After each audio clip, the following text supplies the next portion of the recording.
Welcome, everyone, to our inaugural third Saturday in October podcast. The objective of our podcast is to essentially look at the teams that are playing in a given week, what their road to success looks like if they have one, and to look at the spreads, the over and unders, and to basically give you our thoughts on the games. My name is Cameron. I'm Evan. We're both giant college football fans, have been since we were kids. I grew up a giant Alabama fan, And I'm a pretty crazy Tennessee fan. hence the name Third Saturday in October. It was very fitting. We've been friends since we were little kids, and we've been talking about this for quite some time. But without further ado, I'll pass it over to you. Cool. So, first game we're going to look at is Florida State at Notre Dame. Spread is Notre Dame at 26 with an over-under of 42.5.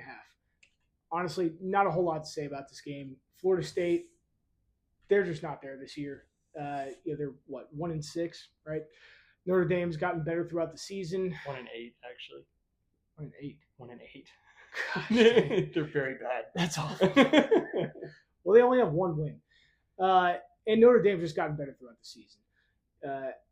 Notre Dame wins. They cover. I'm taking the over. Okay, fair enough.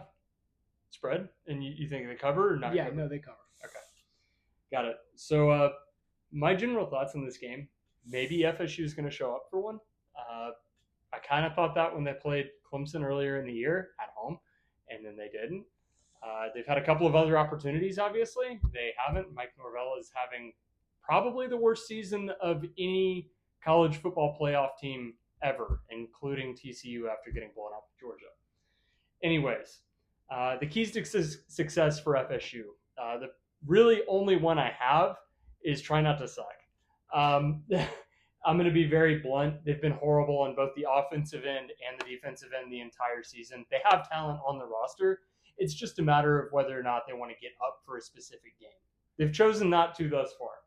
Now, as far as Notre Dame having the keys to success, score early and just put the game out of reach.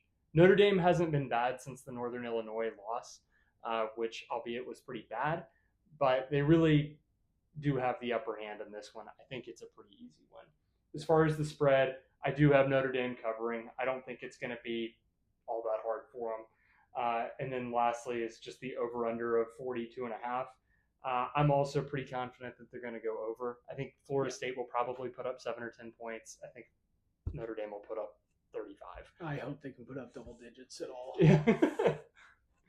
I don't think there's much back and forth on this one. It's pretty straightforward. Yeah. Alrighty, for the next one, we've got Nevada Wolfpack at the Boise State Broncos. I love Boise State. Ashton Jeanty the entire season has just been electric. We were actually at a restaurant last week, and Ashton got to play. It was really my first opportunity to get to see him play. And I wasn't so impressed by him. I think he had 180 yards in the game. I was more impressed by their quarterback. Maddox Madsen, the guy's been electric pretty much the entire season, but in the second half of the season, not that Ashton has been playing down, but he's really started to play up and been very much excelling.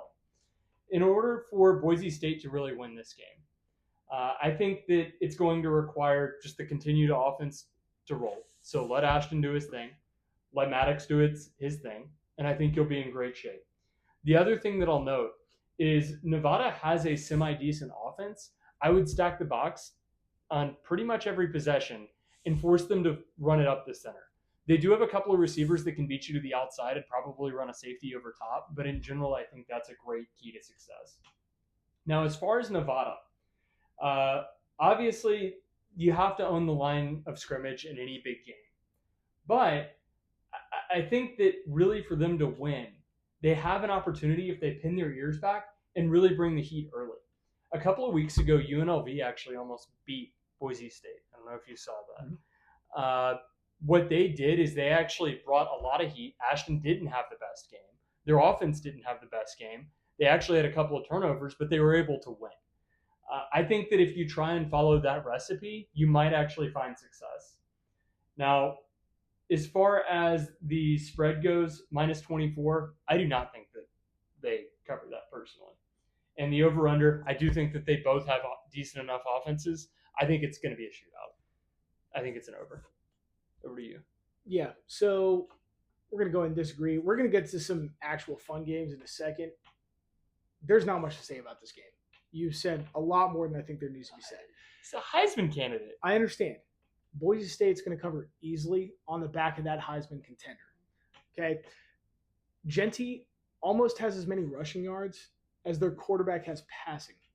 I don't know any other team in the country, except for another team that we'll get to towards the end, that has anything like that.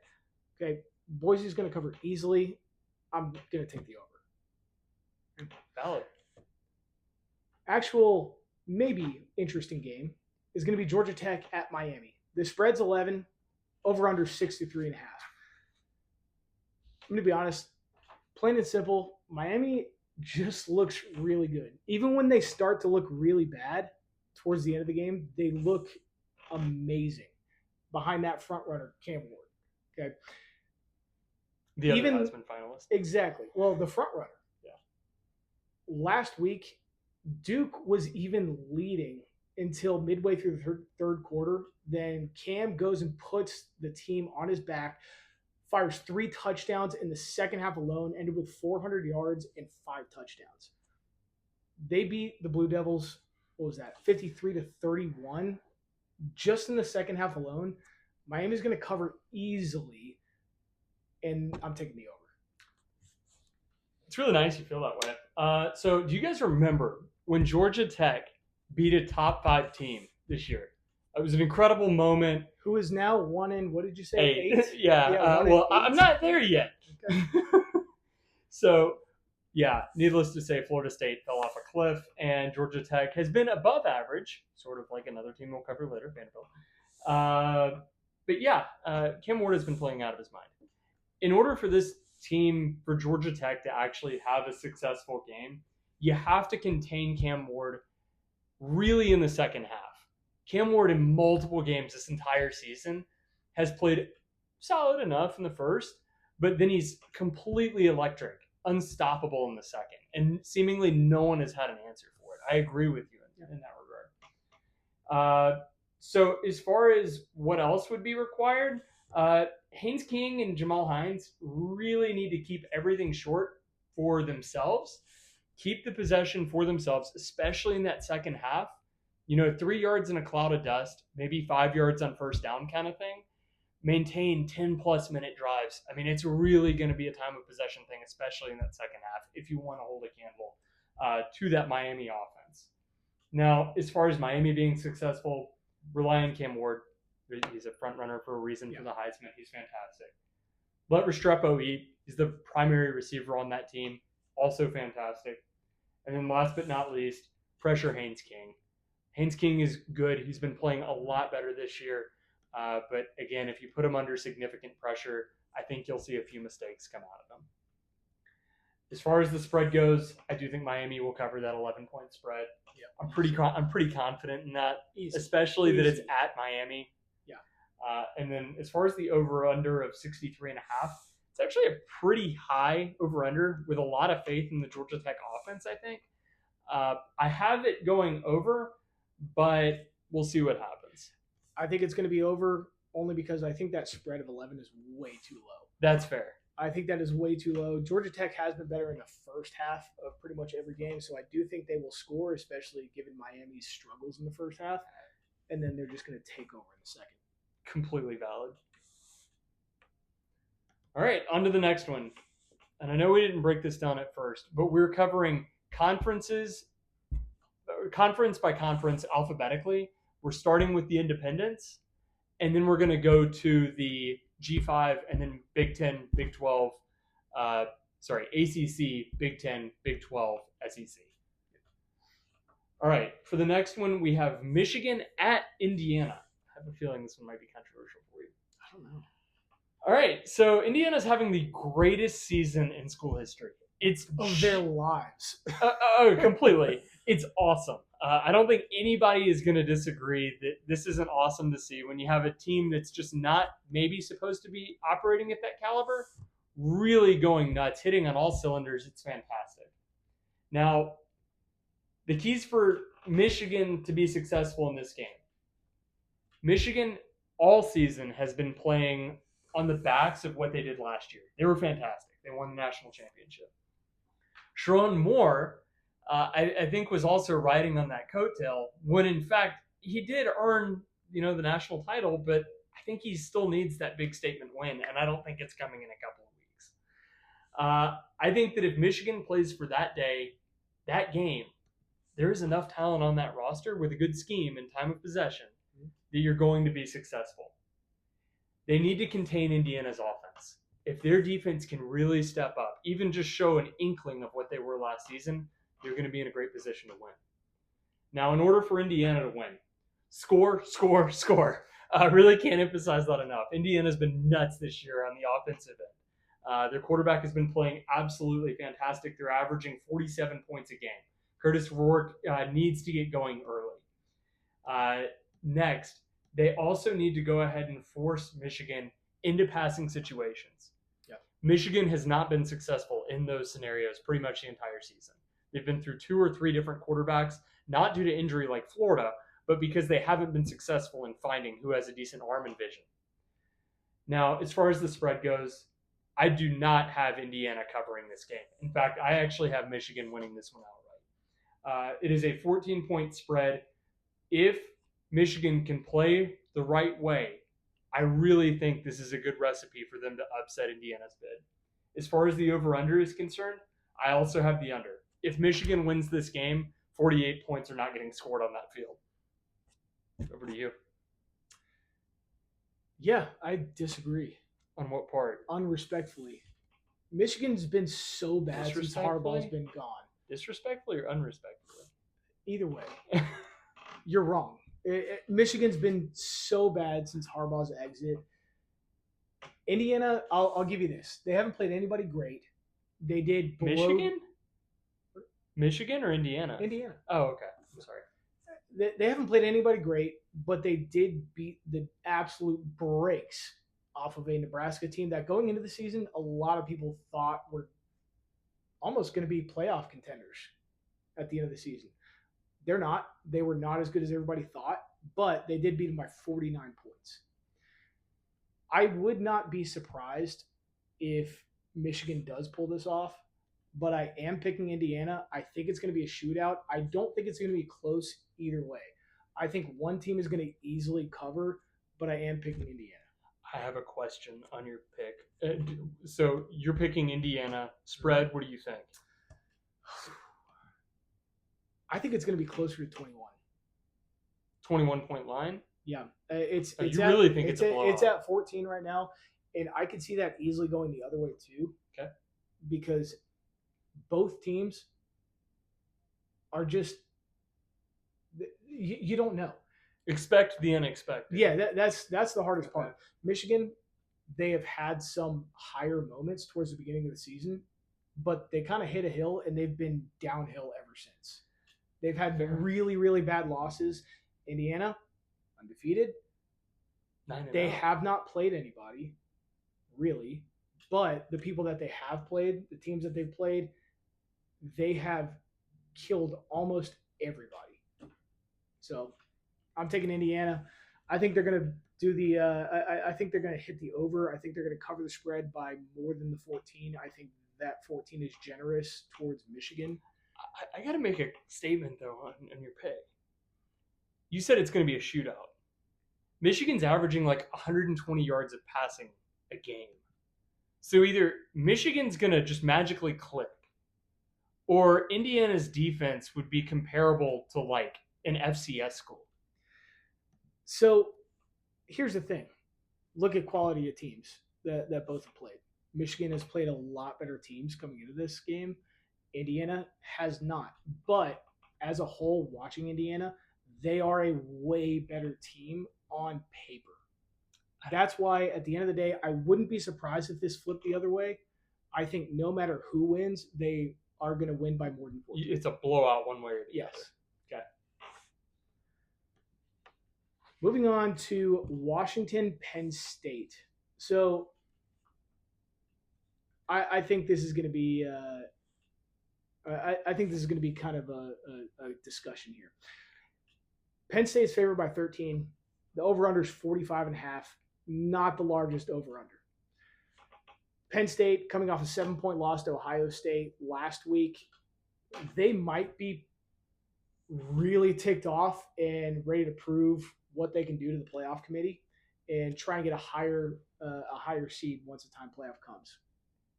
However, Penn State's only played 2 ranked teams this year. One of those being Illinois, that they did not close them out completely. The other is Ohio State. So in their 2 ranked opponents this season, they're 1-1, and the only one that they've won is just it's Illinois. Let's be completely honest. Washington, on the other hand, they do have a top ranked offense at 22 in the nation. The problem is they've been inconsistent. So I do think Penn State wins, but I wouldn't be surprised if they lose. And I don't think either way any team is going to win by more than 13. I think that is a very, very favorable spread towards Penn State. I'm taking the under. Okay. I think Penn State and James Franklin are going to be ready for this game. I think this is going to be a competitive matchup, but I think Penn State is going to figure it out on one condition and one condition alone. Penn State needs to figure out their quarterback scenario or situation. Last week against Ohio State, they put up 6 offensive points in 4 quarters. Drew Aller, I don't think, is the answer. And unless James Franklin has some kind of faith in him that clearly I don't, I think you need to go ahead and start looking at Bo Purdue, who's a dual threat guy, played decently in one of their other games. I think he came in as either a relief due to injury or it was towards the end, but he looked fantastic. I don't have any issue with Drew Aller, and I think he's a great athlete, but I think he has some growth to do. He's not ready for the NFL. I don't think he's ready for those big moments. The other thing that they need to do is they need to get Katron Allen the ball. Penn State, when they're successful, relies heavily on the run. Last week against Ohio State, they couldn't run, they couldn't pass. Ohio State's defense just completely shut them down. Well, they couldn't do anything. No, it was abysmal at best. Now, as far as Washington, if Penn State thrives in time of possession, Washington needs to try and thrive in the exact same thing. You pointed to it earlier with Washington and kind of their success. They've been hit or miss. If Washington is hitting and their offense is clicking, this could really firing. Oh, yeah. They could be a really fun team to watch. The problem is we don't know what we're going to get. And that leads me to, kind of the spread. If Will Rogers isn't efficient, like he kind of has been hit or miss all season, I do see Penn State covering this game. Disagree with you on that. I'm pretty confident in it. And as far as the over-under of 45.5, if Penn State wins this thing, I think they prove a point. If they're up 21-14 in the second half, I think they kind of start pouring it on. Yeah, I think it's over. This is going to be, either way, it's going to be an absolute must-win game for Penn State. Yes. If they're going to be in any type of conversation, if Washington is going to fire on all cylinders, this is the game. It could be, you're going to Penn State, one of the hardest places to play in the country. Yeah. This could be a really cool game for Washington to come out.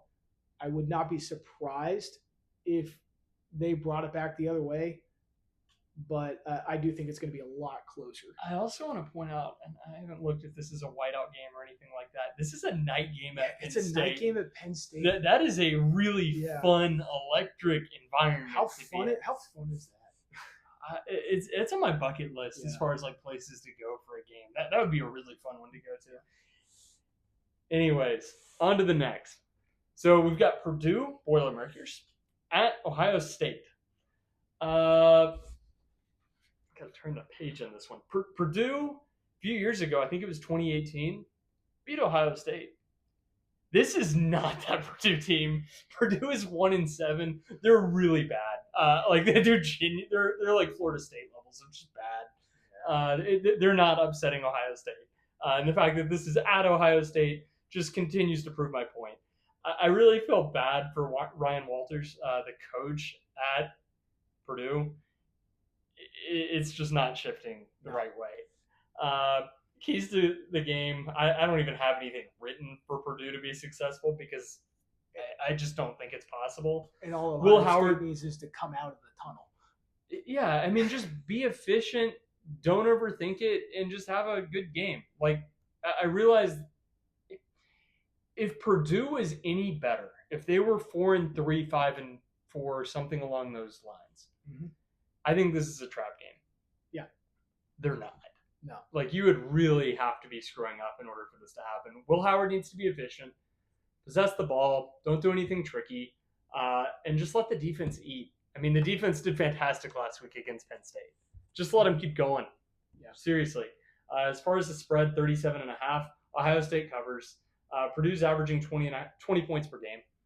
I'm pretty confident in that. And then 53.5. I also have. I actually have an under on that one.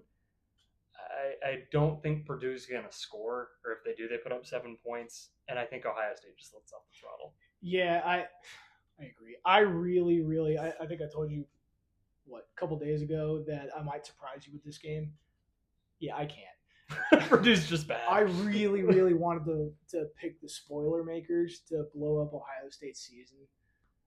I did too. You just can't. I mean, Purdue played, Illinois a few weeks ago, pretty close. Lost by 1 point in overtime, but that's the only bright spot of their season. I think they beat a nobody team for the first game of the season. It was like Indiana State or somebody you've never heard of. Ohio State's a championship contender.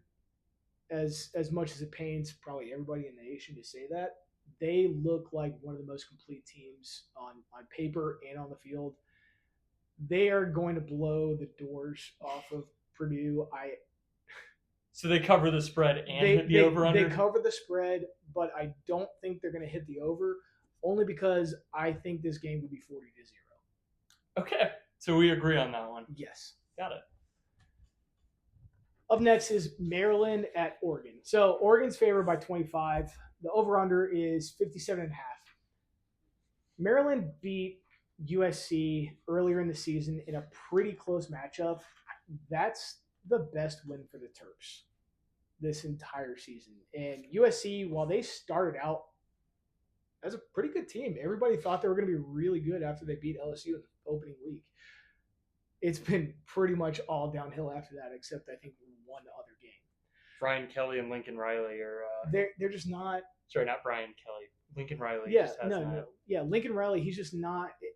He hasn't been able to carry over anything to USC other than last year.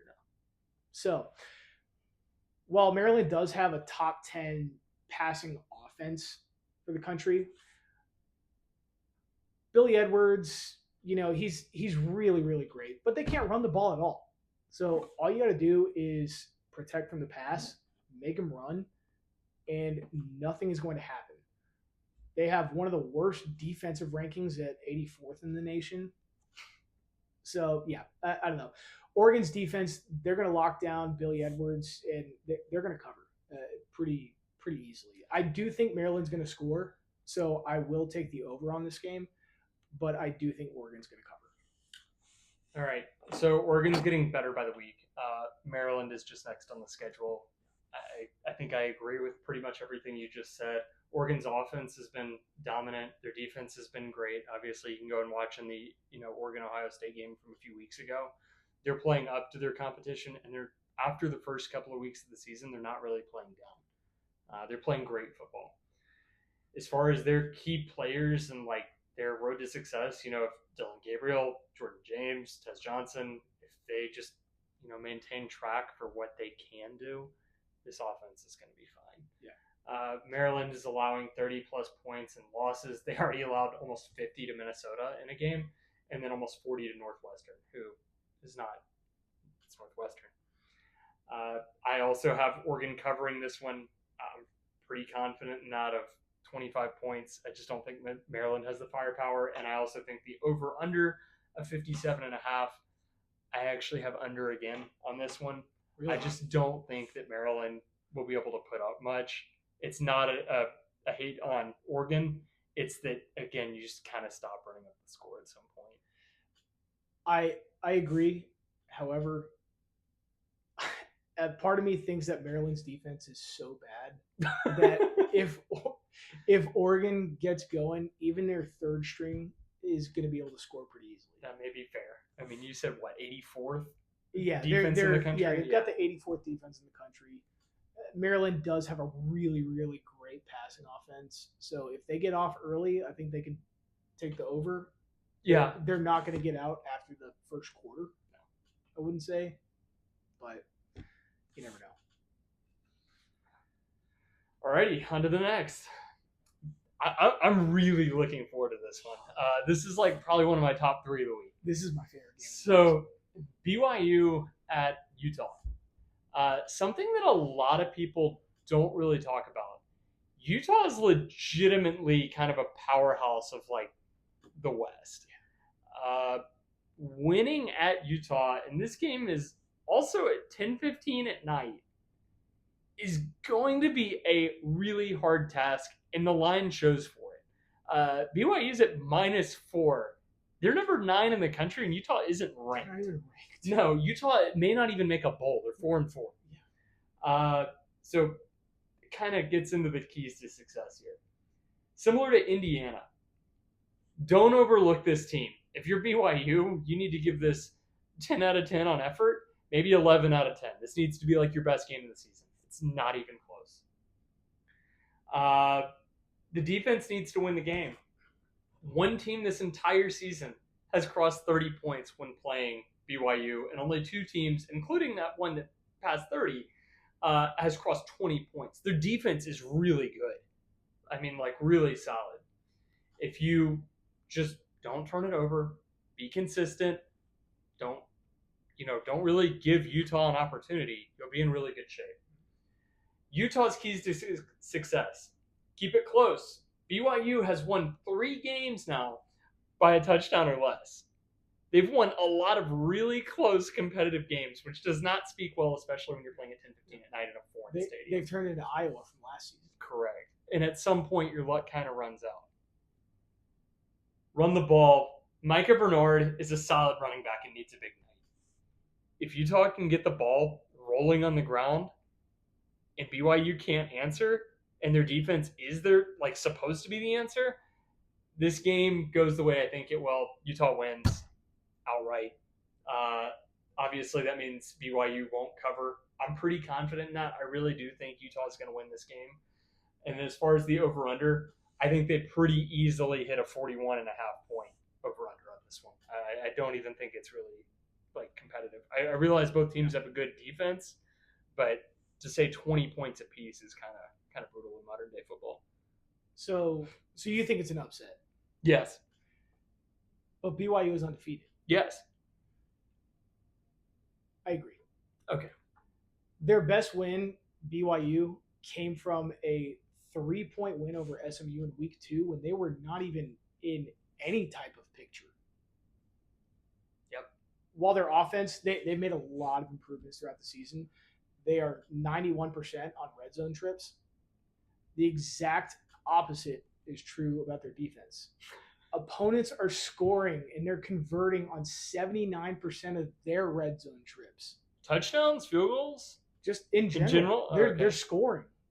So I think if this game is close going into the fourth quarter, there's going to be an upset. Utah is going to win. There's a reason that they're ranked in the top 20 going into every season over the last, 5 years. They're solid.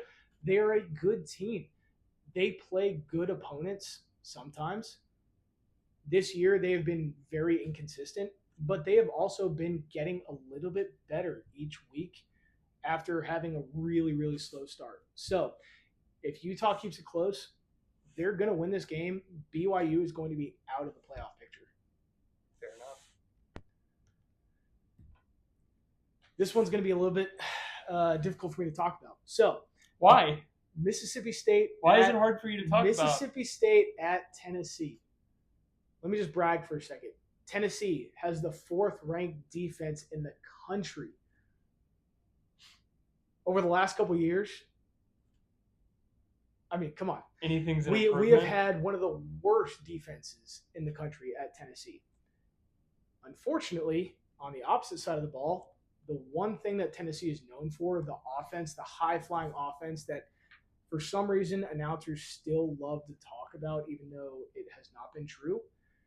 It's been so inconsistent the entire year.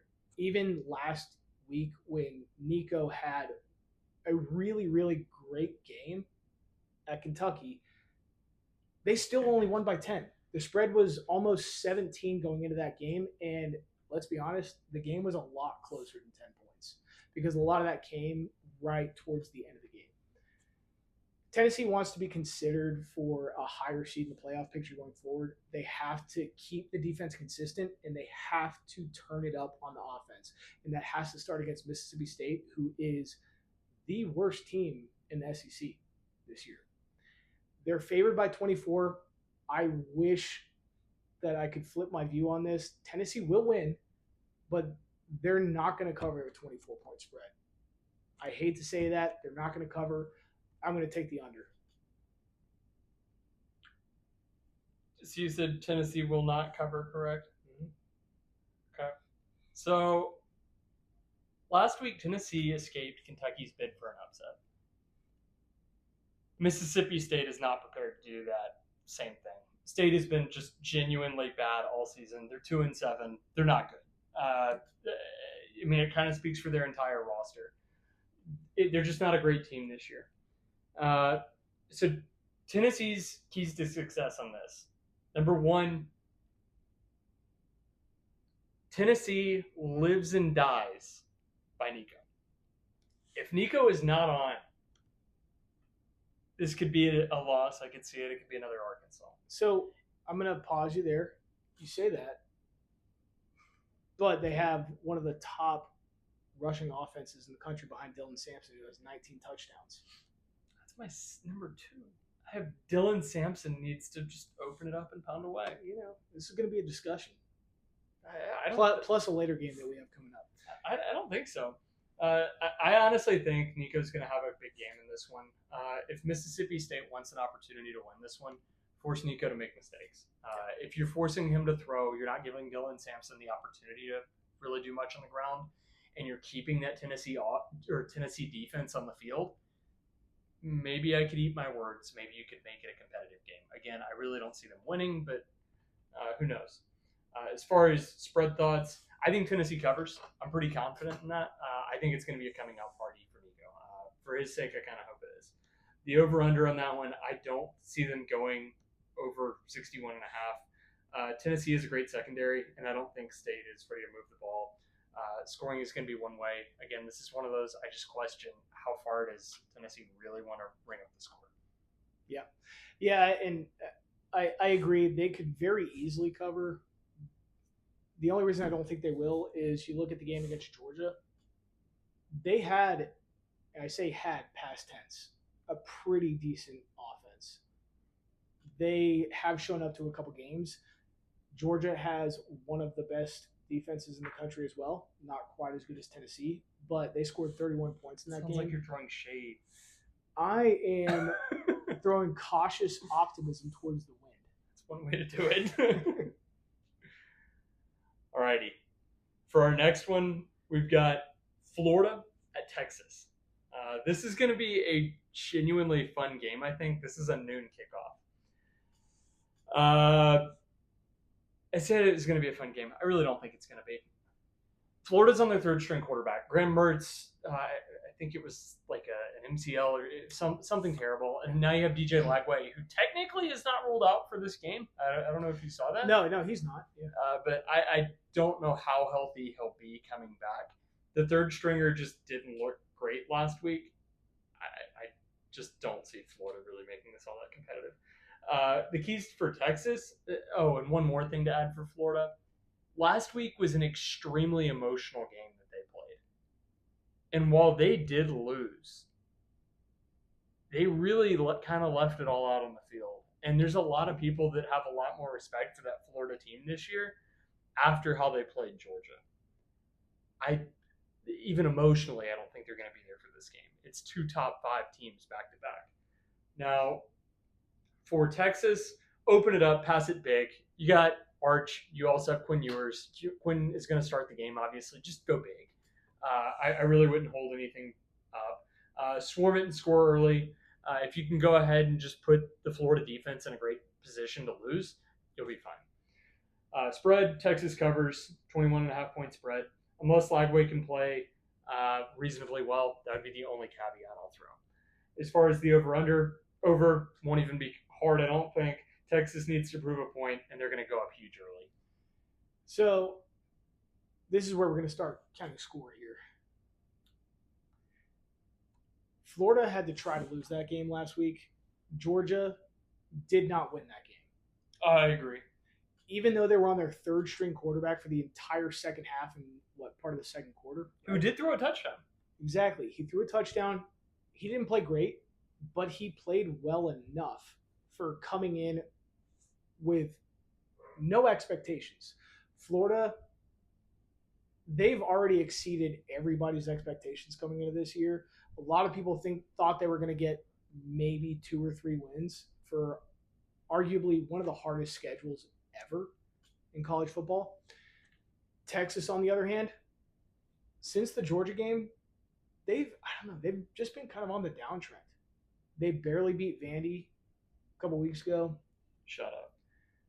I know. They won. It's a sore spot. Yeah, at least they won. But Florida's just one of those sneaky teams that they always tend to show up for the really, really big games. I do not think they will win, but I do not think Texas will cover. So I'm going to take the under on that game. I think they're going to keep it close all the way to the fourth quarter. I think Texas is going to come out on top by probably, I'd say, 10 points. I think it's going to be a lot closer than people think all the way up until the fourth quarter. I really think the emotions kind of carry over into this week. Yeah, but to that point. And what are your thoughts on Lagway? Does Lagway play? Does that play into your thought? I think it plays into Texas defense thought that he could play. Because that is a totally different style of quarterback that you've got to prepare for on that side. And you have a Florida that, quite honestly, thinks they should have won the game against Georgia. They think they should have beat number 2 in the country last week. Let's put it this way. If DJ Lagway is not healthy on game day, and Texas spends their entire week preparing for Lagway, I do not think this is a Jalen Hurts Tua type of moment. Their third stringer from Yale is not going to be pitching an upset, even if you don't adequately prepare for the number 3 guy. It's not happening. Texas big. Any given Sunday. It's Saturday. What did I say? It's any given Sunday. Yeah, it's Saturday. Yeah. You said Sunday. No, I did not. Well, going on to the next one. Speaking of Georgia, who, again, maybe should have lost last week. That's going to kind of be up for debate by some people. Georgia is favored by 2.5. Over-under is 54.5 against Ole Miss. Okay. Carson Beck has thrown more interceptions than touchdowns the last few weeks. I've written down 2. He's, 8 interceptions over the last 3 games? He's 11 on the year. You expect a Georgia team who came into the season where nobody thought that there was any question that they were going to win the national championship. They have gotten worse throughout the whole season. The brightest spot has been their defense. They have found a way to win for pretty much every game for the last few weeks. Even though Carson Beck has thrown for a gajillion yards, he cannot get into the end zone. He's making bad decisions. I'm confused that Kirby is letting him throw as much as he is.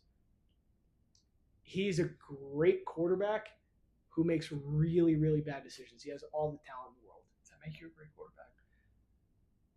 He has all the talent. So did Jameis. Well. And yet he's successful right now with the Browns. Yeah, and he won a national championship. He did. Other than that, like I said, defense is one of the top in the nation.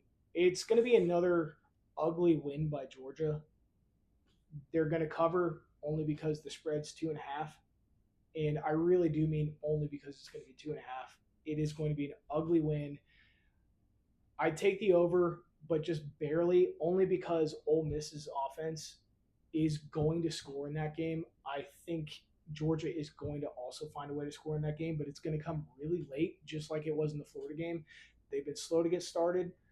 They'll finish strong, but it's going to be close. Yeah. For the most part, I agree with your take. For the game, I want to point one thing out. I saw not a stat, but just like a general note earlier this week. I don't remember where I heard it. Ole Miss has not hosted and will not host a single night game this entire season. Oh, and Kiffin hates that. Kiffin is very upset, and I have to say I fully understand why. This is probably his biggest game at Ole Miss with the best roster. He doesn't play Alabama this year. And that leads into my point. Is Lane ready for the limelight? He has the talent. He has his quarterback. He has a semi-decent defense. They're at home. It's a shame and they're at 3:30, but they're at home. Is he ready for the limelight? The keys for Ole Miss to win this game. Georgia has started terribly the entire season.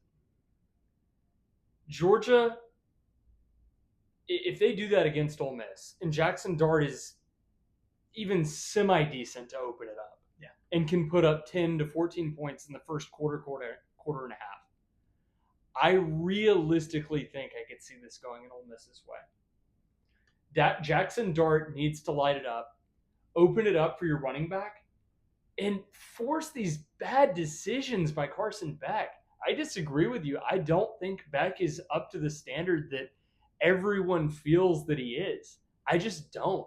I'm not saying bench him, but he's definitely not ready for the NFL. Yep.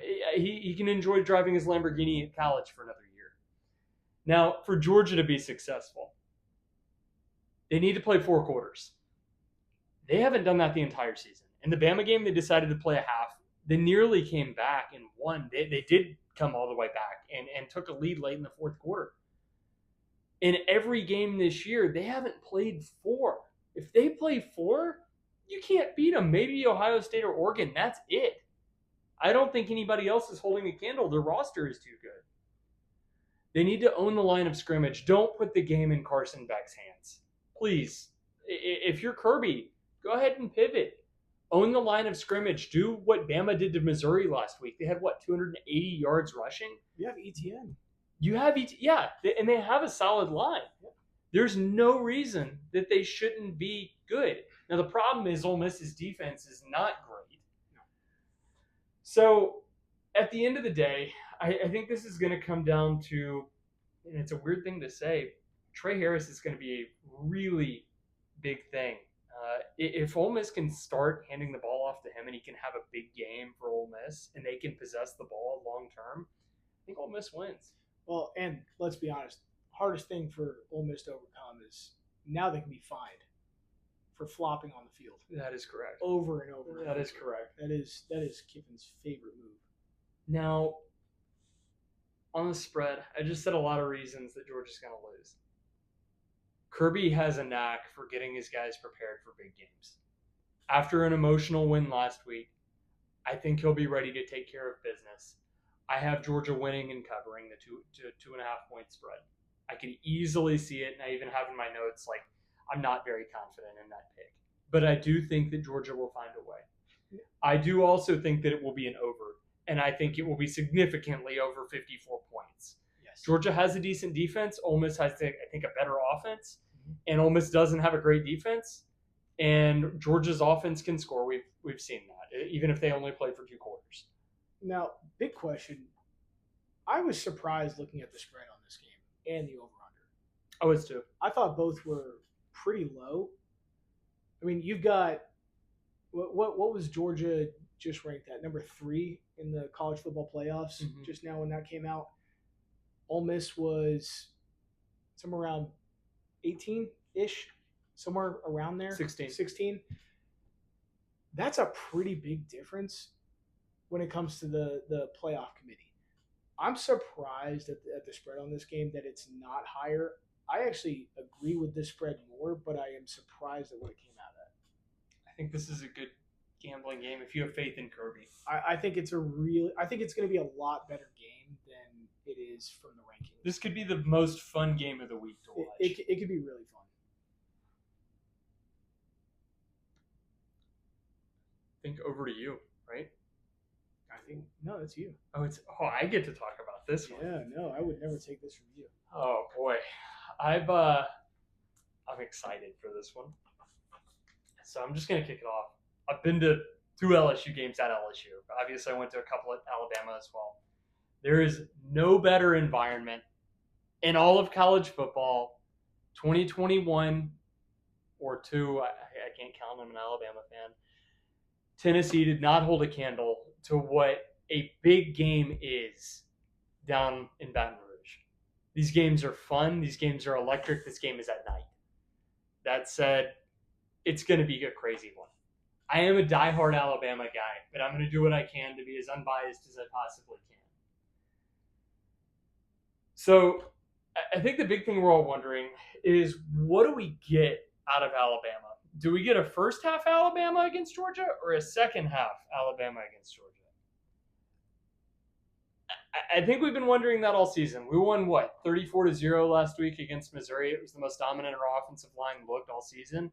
We didn't start out fast, but we finished very strong, including a goal line stand on the defense. I was at that game. It was a lot of fun to be at. Keys to Alabama's success. We're going to live and die by Milroe. I think we've learned that now 10 weeks into the season. You have to. You have to. I agree.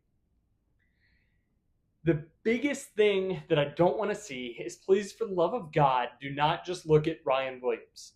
I know Cole Adams is hurt right now. There are enough other guys on that offense. We've done an excellent job of getting our tight ends involved. Spread it around. Get it to the perimeter. Get it outside. Exploit the LSU secondary. LSU is generally revered as one of the defensive back universities of the country. There are some excellent guys that have come from there.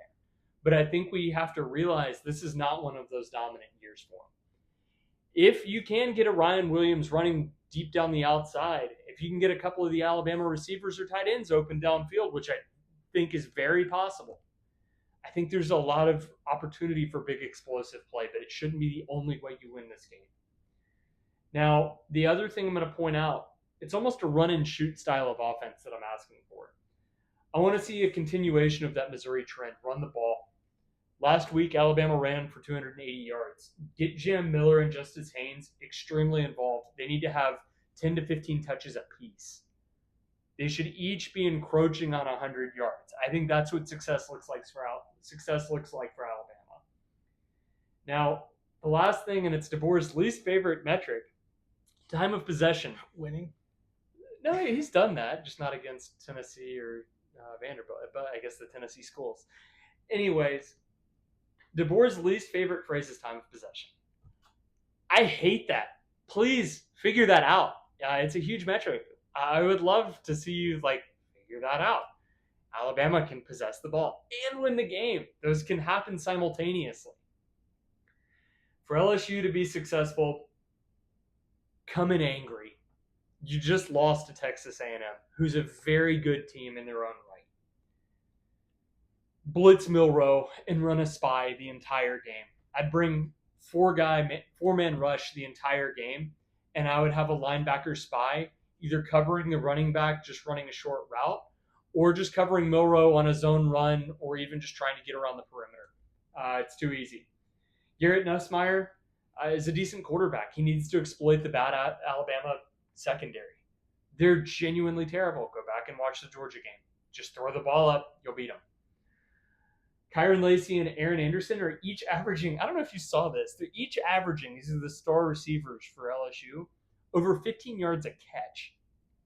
It's pretty decent. It's horrible for the Alabama defense. That's how you lose. You don't even have to focus on running it if you're LSU.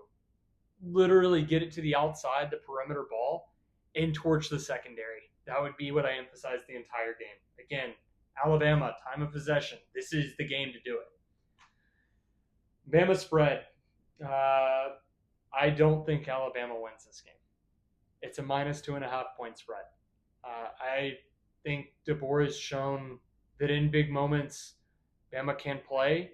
I think if Bama had been at Georgia, we would have lost the game. I think any other day, we probably would have lost that game too. I think that in Tennessee and Neyland a couple of weeks ago, this is a worse environment. And I just don't see him being ready for it. I'm not extremely confident. I could see Bama winning if LSU's not able to exploit. As far as the over-under, these guys are both going to go nuts. 58.5 points is nowhere near enough. No. Over to you. Yeah, I'll just start out by saying I think the over-under could be closer to 100. Yeah, at some point. You're right. Both of these teams, LSU, Alabama, they've been all over the place this season. LSU lost to what ended up being a pretty bad USC in the season opener, and then they lost again to a decent Texas A&M team. But then A&M turned around and lost the next week. Alabama, they had an amazing win against Georgia. We'll take the second half aside from that game. It was a really good win. And then the next 3 weeks, lose to Vandy, lose to Tennessee 2 weeks after that. In the middle, you barely won to South Carolina at home. South Carolina's good though. Just ask Texas A&M. We'll get to that one. It's going to be a really close game. LSU kind of doesn't have anything to play for at this point except hopefully a playoff bid. Their SEC championship hopes are pretty much dead unless they win out and a lot of other things happen at the same time. They're going to come out. They're going to play ticked off.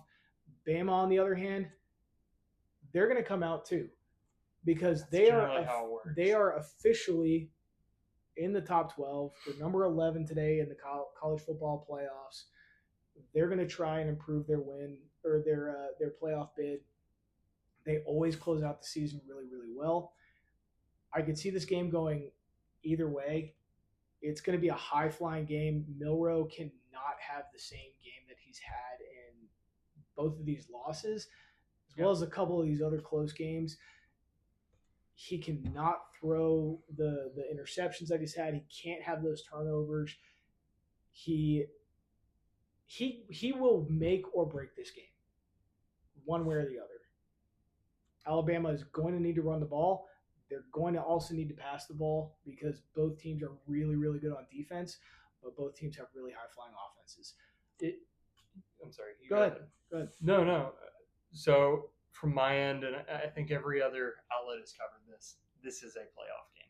Yes, this is a killer game for either team. Yeah, because the loser of this game, you can probably go pull the numbers. It's probably a sub 10%. No, they're out. Analytically, it's very unlikely that they'll make it. And frankly, I don't know that they deserve to be there if they don't have this one on their resume. Yeah, agreed. This is a great game. It's going to catapult whichever team wins much higher up. Either one would be a top 10 team with a win. I do think Alabama's going to win. I think it's going to be really, really close. It's a night game in Death Valley. We'll agree to disagree on the best atmosphere in college football, but I think Alabama's going to win. They're going to cover because, like the Georgia game, it's a 2.5 spread. Over-under is way too small for this game. Neither team has. We agree on that. Neither team has the best defense in the country. Both teams have pretty decent offenses. Pretty decent? When they're clicking. These are two dominant offenses. Yes. I think it's going to end with Brian Kelly smacking the table again at the press conference and blaming his team. Understood. All right, on to... So I think we should give some context on what these next two games are and why we've broken it down this way. We wanted to pick a couple of the most fun games and I would say very underrated games of the week coming into this, as well as what we'll get to as I think is some of the most disrespectful rankings by the College Football Playoff Committee. I don't think you're wrong. Oh, I'm pretty fired up about this. First, Vandy at South Carolina. South Carolina is favored by 3.5. I do want to say we're only going to do 2 surprise picks. Only 2. South Carolina is favored by 3.5. Over under is 45.5. First, I want to give some kudos to Vandy. They're bowl eligible for the first time since 2018. That's pretty cool. Second, Vandy's actually good this year. Don't say that. They're actually it hurts decent my this year. feelings. They're actually decent. That should make you feel better since you lost. You still have an opportunity to. Both teams have a statement win this year. Vandy beat Bama, right? When they were ranked number 1. That's a pretty great win for Vandy. Historically. South Carolina beat a really good Texas A&M last week after they just beat the brakes off of LSU. And let's be honest, that was not a very close game. Vandy's played a lot bigger games this year, much closer than what their number is. They lost to a number 7 Missouri by 3 points in double overtime, and to a number 5 Texas by only 2 points. That a lot of people thought Texas was the most complete team right before they lost to Georgia, and then they turn around and almost lose to Vandy. Now, I will say this. South Carolina, they are known to pull some upsets off. Okay? They have done it quite a few times, but they are way too inconsistent against a Vanderbilt team that is constantly improving every single week. Nobody went into this season thinking Vandy was going to be anywhere near any type of contention or ranking or even bowl eligibility. Okay, you're used to seeing people. What did Saban say? When you play at Vandy, it's more of a home game than anywhere else. And then we proceeded to lose. That was a curse by Saban. He wanted you guys to lose that. South Carolina is way too inconsistent. They have made some upsets, but Vandy's getting better each week. Their quarterback is really, really good. I think Vandy comes out on top. I don't understand why South Carolina is favored in this game. I really don't. I'm also going to take the over. So I didn't quite do the same amount of digging in that you, Evan, sir, did. Somebody has and to I'll apologize to the audience for this. I have watched a lot of the Commodores offense this year. And I have to say, Diego Pavia should be at the Heisman ceremony. Is that only based on beating solely Alabama? But I also want to point out he is, I believe, 3-0 against the state of Alabama in his collegiate career with a win at UNLV against Auburn last year. Beating Alabama in historically what's probably the greatest win in Vanderbilt history, football-wise, and then beating Auburn again. I struggle not to pick him, but I have the Gamecocks winning this one. Really? Yes. And I think the Gamecocks easily cover the 3.5-point spread. South Carolina would have beaten Alabama too if Alabama had played at South Carolina. I think South Carolina wins this game by 15 plus. And I like Vanderbilt. And I want to see Diego Pavia at the Heisman ceremony. Well, yeah, no, he owns the entire state of Alabama. He does. Those were your words. He does. He does. He deserves a key to the state. He does. But I do have South Carolina. And then the over-under of 45.5. Diego Pavia is actually a very good quarterback. South Carolina can score. They proved it last week with, 40 points on Texas A&M? Yeah. 45 points, nowhere near enough. Way over. Yeah, I think it's going to be a much more high-scoring game than this is.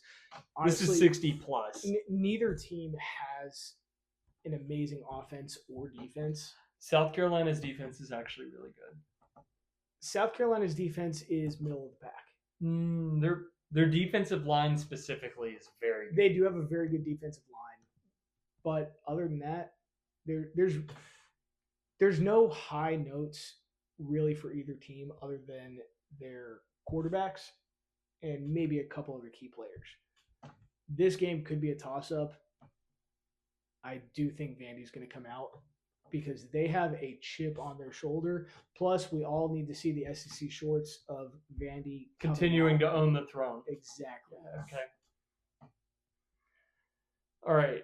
So the last game we've got. Now, again, I don't have anything formally in front of me. This was decided later in the day. I think we should go ahead and put in a request to the College Football Playoff Committee. Please, for the love of God, make a change to your to how the teams are selected. You have an independent. You have the group of it's just group of 5. Notre Dame doesn't really count, but they just magically find their way. The independent can take it. You have a Big 10, Big 12, ACC, and SEC champion. The best military academy should be in the playoff. If Army goes 12-0, and I'm not the biggest Army fan in the world, but it would be so cool to see them make the playoff. As of last week, they had not trailed in a game the entire season. I'm not sure if that stat made it through last week. You probably have it in front of you. It did? Mm-hmm. Yeah, so Army has not trailed the entire season. Army is legitimate. They are tough. I've watched a little bit of their football this season, but I would love to see them knock off North Texas in this one. And it's not really knock off, but it is an afternoon game at North Texas. I think any of these away games, especially late in the season, whether it's due to injury, emotion, whatever it is, especially for these non-top tier programs, it can be very, very draining to get to this point. I don't want to see them collapse. I would love to see the continued success for their team. I do think that they'll cover the 5.5 point spread at North Texas, and I don't think that they'll hit the over-under of 63.5. I agree with pretty much everything you said. For once in our lives, one thing that I have to say, Army being ranked 25 by the College Football Playoff Committee is absurd. Even the AP had them at 18. The AP had them at 18 going into this week, and they deserve to be higher than that, in my personal opinion. Who is their largest win against? Their largest win is against nobody. However, there are a lot of teams ahead of them who also have wins against absolutely nobody. If we're going by resume alone and we're going by stats and who's the undefeated team, Army is undefeated going into this. They have the obviously number 1 rushing offense in the country. Makes sense. They run the triple option. But they also have the number 1 defense in the nation in terms of points scored at just 11 points. Yes, they have not played a huge offense, but taking into account every other year that's come into play, they deserve to be ranked much higher than they are. I don't know why this spread is only at 5.5 for Army against North Texas. North Texas does have a the second ranked passing offense in the nation. However, I did not know that. Army, I think their quarterback has almost 2,700 yards this season. He's doing incredible, but they have 0 rushing offense on North Texas, which Army has one of the top 5 rushing offenses, I believe, and a top, conservatively, I'm going to say top 25 passing defense. I think it's much higher than that. As long as Army can lock down the passing game from North Texas, this game is going to be a blowout. North Texas has 0 defense, like at all, especially against the run where they have struggled the most on defense. This is going to be a blowout by Army. It's not even going to be close. And looking statistically at North Texas's schedule, yeah, they've allowed a lot of points this season. That's for sure.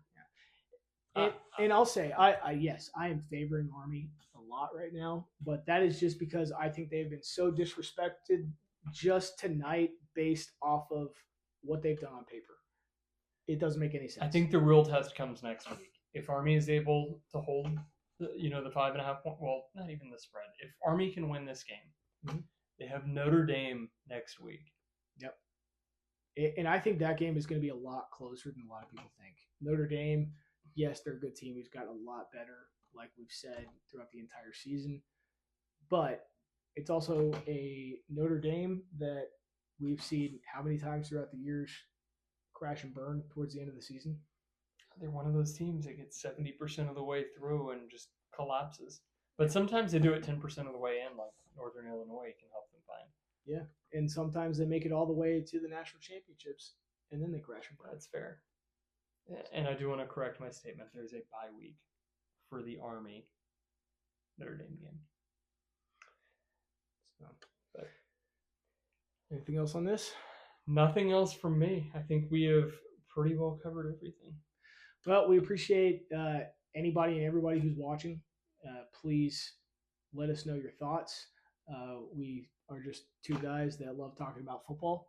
So our next episode is going to be reacting to what actually happened during these games that we predicted. We're going to keep a score of who's doing better on these. For a second there, I was kind of nervous that we were just going to have the same picks for every single game. But I think we proved that wrong. So we appreciate everybody watching, and we'll see you next time. Thank you.